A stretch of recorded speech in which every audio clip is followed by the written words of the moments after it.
The most exhausting thing after a rejection isn't the rejection itself, it's the conversation that you keep replaying in your head, the what ifs and the maybe.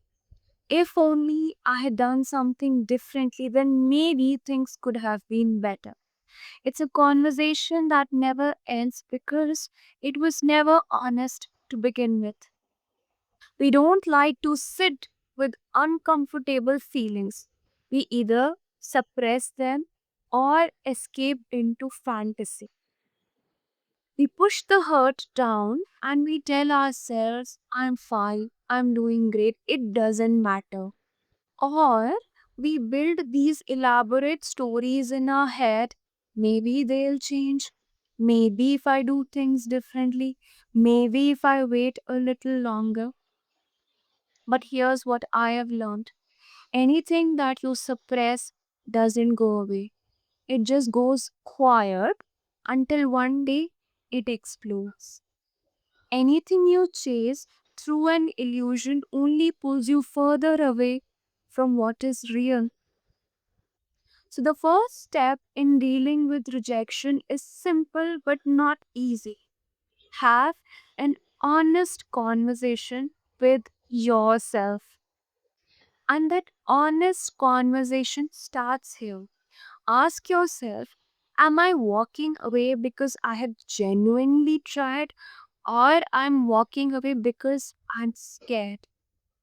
Sometimes we leave too soon, not because things are over, but because the fear of rejection is so loud that we would rather run than risk it. And when you leave from that place of fear, what it does is it plants a seed of doubt. What if I had tried? So don't suppress what's inside. If you feel something, say it. Not from desperation, but from honesty. Give it your 100%. Not because you're chasing someone, but because you don't want to have any what ifs left in your mind. Try once more if you want to, but try with honesty, without performing, without conditions. Just the truth of what you feel, because you owe it to yourself to not have any what ifs left, right? And here's what nobody tells you about giving your 100% honestly. You don't have to force yourself to stop caring. You don't have to convince yourself that they are not worth it. You don't have to fight with your own feelings because reality does that for you. When you have truly given everything you had, no holding back, no illusions, the obsession fades, the fantasy dissolves. And that clarity is a gift because you're not walking away with a question in your mind, you're walking away with an answer.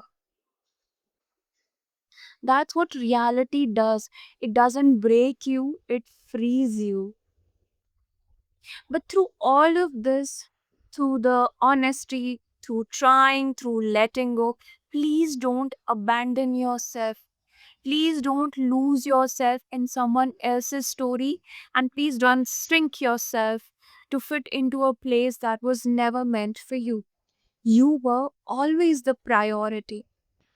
And here's something I want you to hold on to the fact that you genuinely offered love without any games. And that is rare. In a world where most people are guarded up, calculating, and performative, you chose to be real.